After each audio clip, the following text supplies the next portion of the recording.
Hey everyone, welcome to the Smarter Church Communications Podcast. I'm your host, Zach Esger. This is a podcast where we empower church leaders like you to streamline your communications, connect effectively more with your congregation, and reach even more people in your community. Whether you're looking for practical tips, fresh ideas, or strategies to make your messages stand out, you're in the right place. And today we've got one of my great friends, Stacey Franco, with us today. She and I got to work together for a long time at a church in Durango, Colorado. She's been doing amazing things at her church, and God has really been using them in their community to make a huge impact.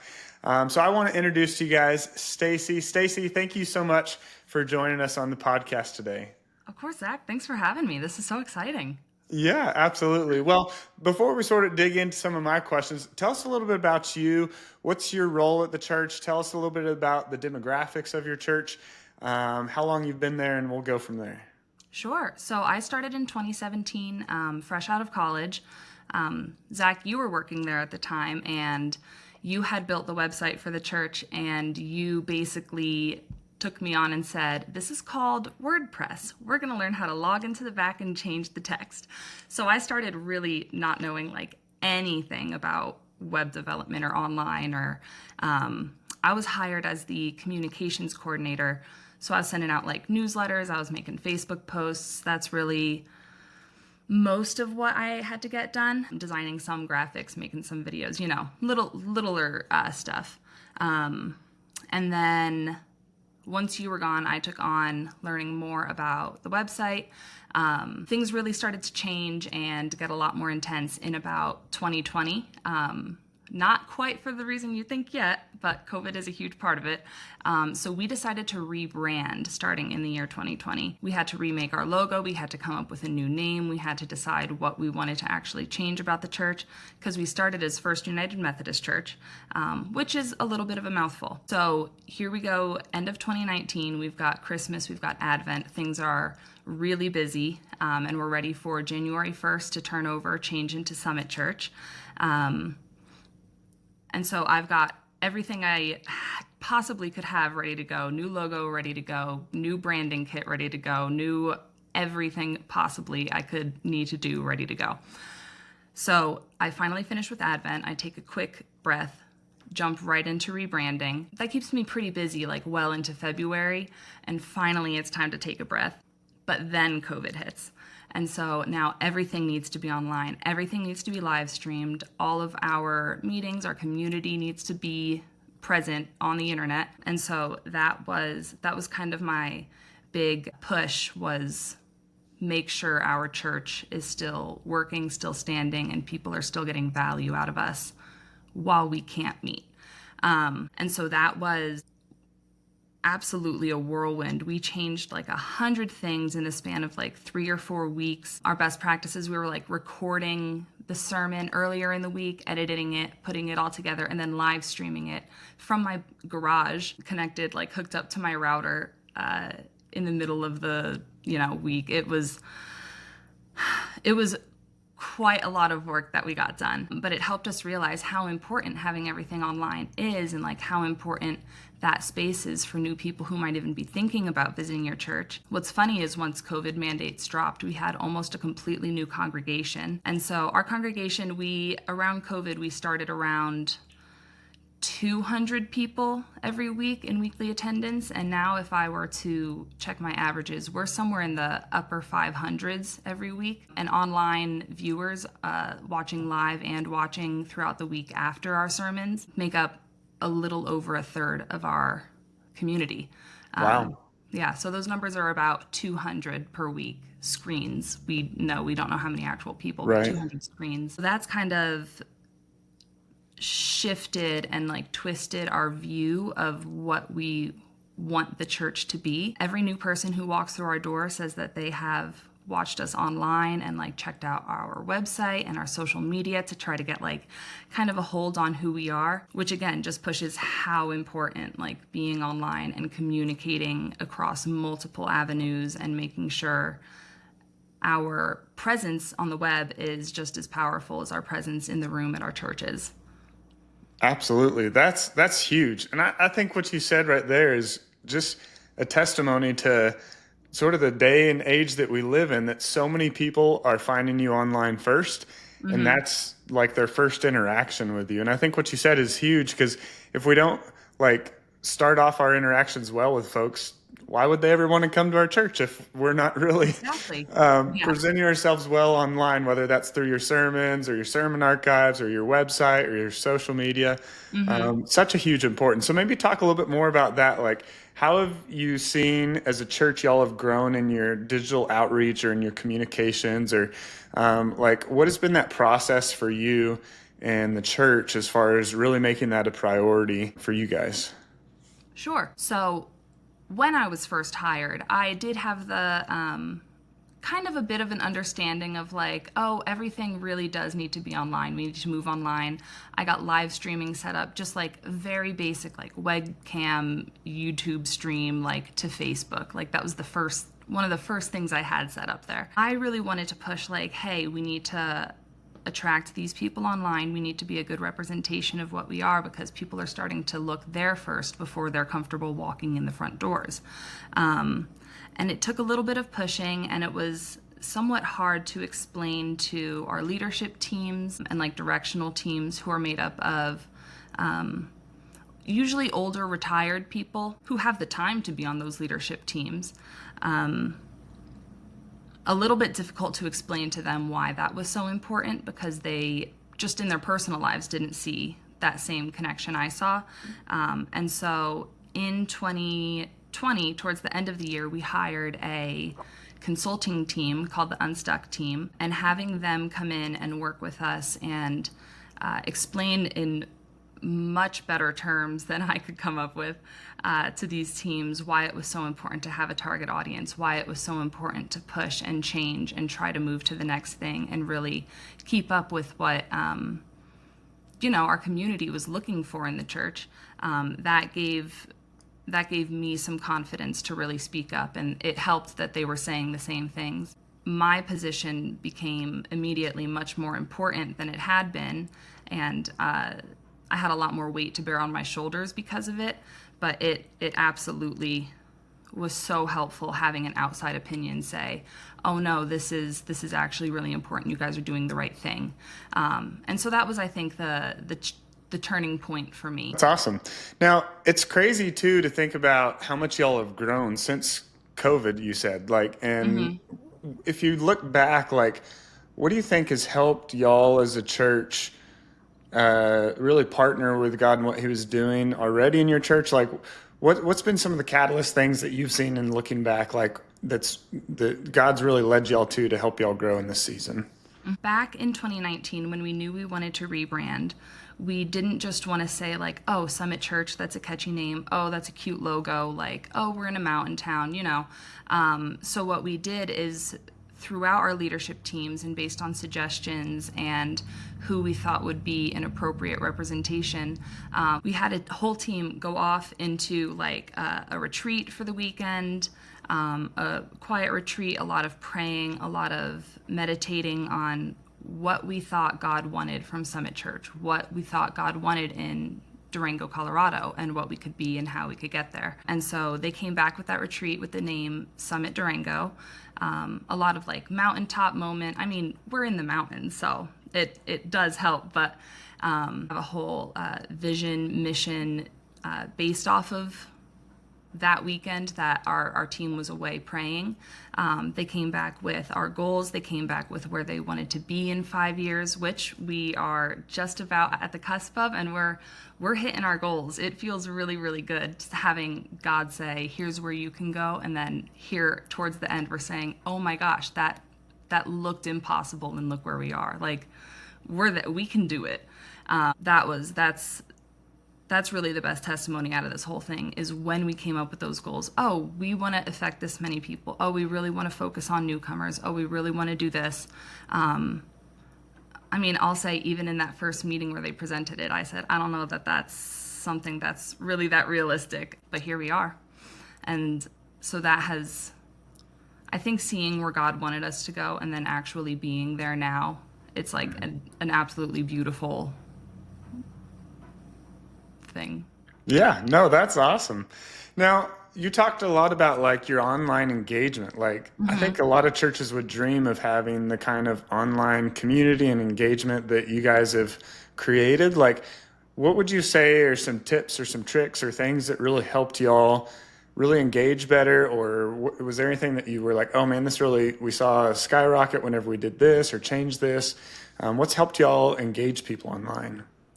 Yeah, so as far as engaging people online, something that has really helped the most, honestly, is hiring tent apps to keep up our like SEO and our back end information and doing our ads, because that is such a headache to me. I don't really love doing it. I'm so grateful you guys love doing it and know what you're doing. And then as for like social media or communication, I know during our live streams we have a usher position that's an online usher who will talk to people in the chat if they have any questions. Social media, our goal with that, where we came from, was we don't want this to be another newsletter. We want this to actually be social media. That's what it is. That's what we want to use it for.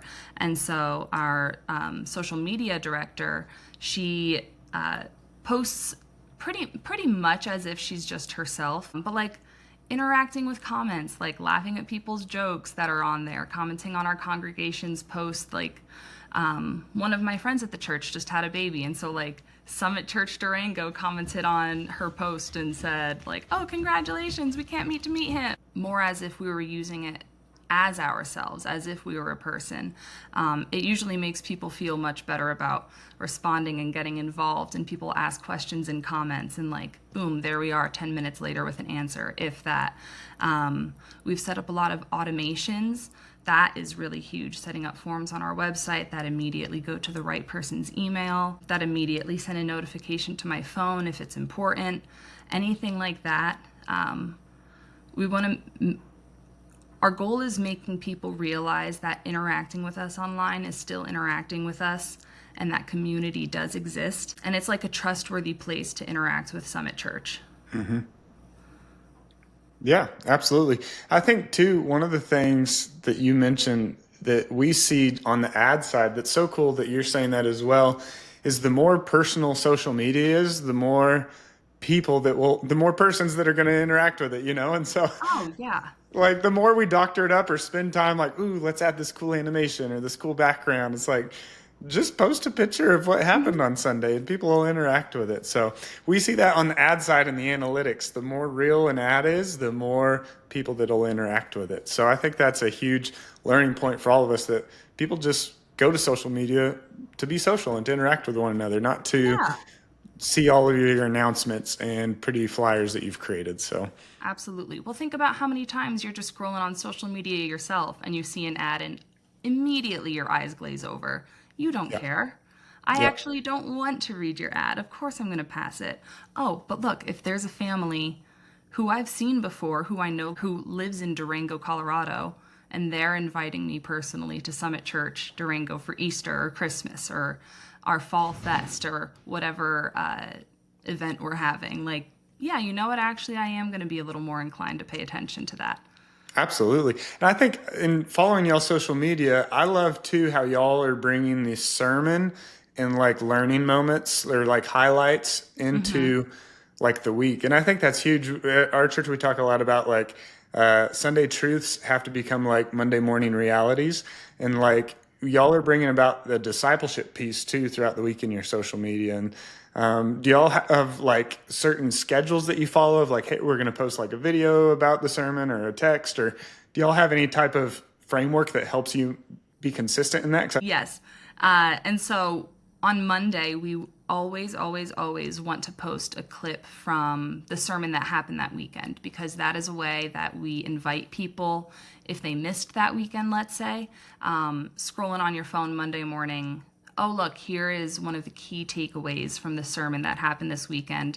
And directly underneath that, we have a link to the full video or the full podcast that we've made of it. If they drive a lot, I always think that's, I have so many people tell me that they love the podcast on their drive to work. It makes me feel so good about getting it uploaded. Maybe on the podcast, can I ask you about that? Is that just the audio version of the sermon, or is it something totally different?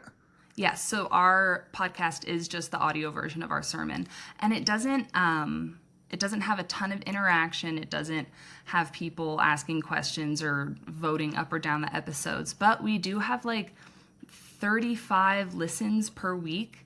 And that could be an entire family in the car, or that could just be someone who's not comfortable stepping in the doors or had to be on a business trip, or any of the above still get to hear the message that God gave us to give that week, even though they couldn't physically make it. And that's just Absolutely. like And incredible. like that you they said, have that 35 people are 35 people. And for it to be sort of automated and easy for that to just happen, like that's amazing. And but like you said earlier, those 35 people, maybe five of them are just checking you out. And that's their first interaction. They're wanting to experience what it's like.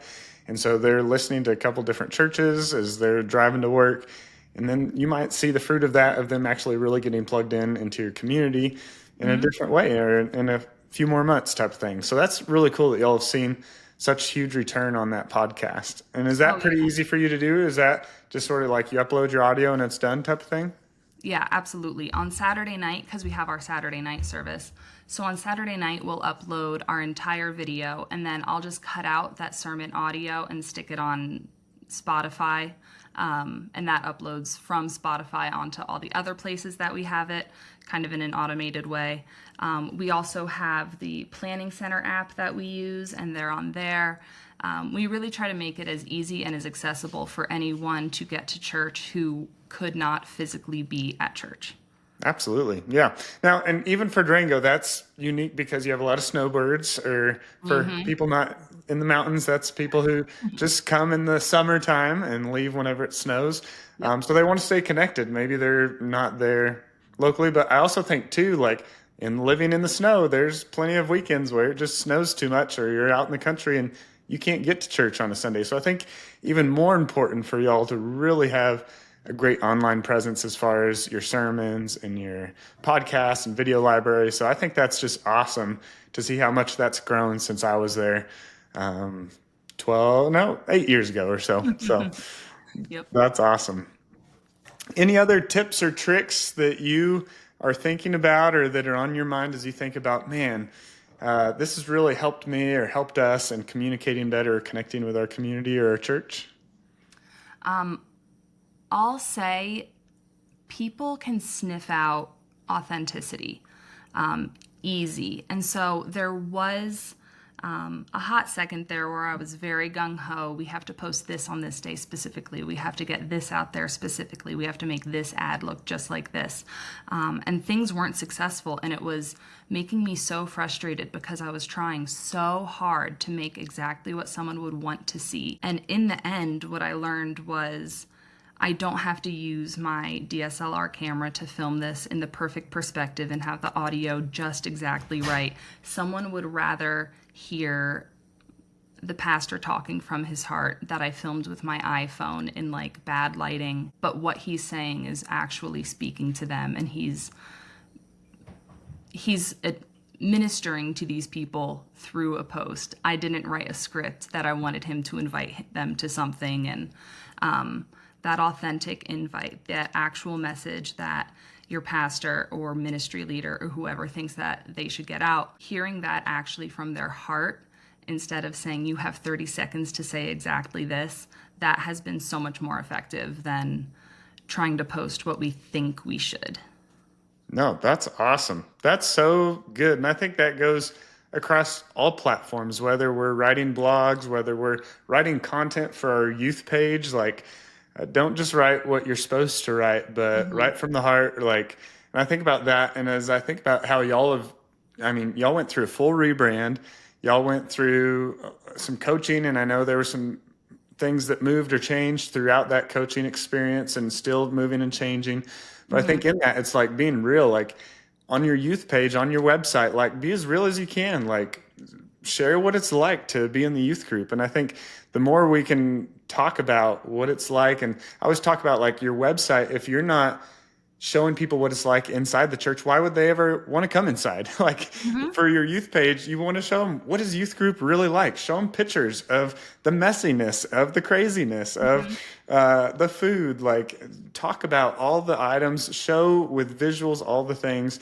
And like you said, it doesn't have to be doctored up. Like let it just be crazy youth night, and there's some pictures there. Like, people will scroll through those and eat those up. So I Yes, love that you're absolutely. talking about that, because I think that can go across all channels. So Yeah, and that kind of almost goes hand in hand with having a target audience and knowing who you want to talk to. Because if we try to say what we think everyone needs to hear or say what we think will affect the most amount of people, that's not going to be successful. We, as a church, we want newcomers. We want people who are new to the faith, people who are nervous a little bit to come back. So we filter every single decision that we make through that.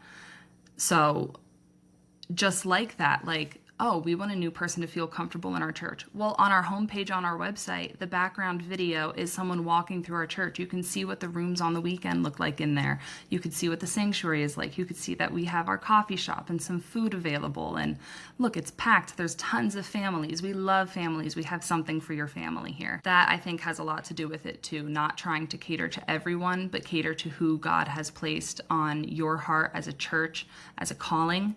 And you'll actually see so much more fruit from that than trying to meet everyone's needs. yeah, absolutely. Well, that's awesome. Well, Stacey, I just want to say thank you so much for taking some time out of your day to hang out with us on the Smarter Church Communications podcast. I know I've learned a lot, and I'm sure other people have learned a lot too. Again, just thank you so much. I think you have a Yeah. lot of wisdom, and I'm excited for others to hear that. So, Yeah. Well, thanks for having me. Let me know what else I can do. absolutely. Well, hey, I want to say to our audience today, thanks so much for tuning in to the Smarter Church Communications podcast. I'm Zach Esger, and it's been a pleasure sharing strategies with Stacey today to help you enhance your church's communication. If you found today's episode valuable, don't forget to subscribe, leave a review, and share it with other church leaders. Let's continue working together to make your church communications smarter and more impactful. Until next time, keep reaching your community with clarity and purpose. See ya.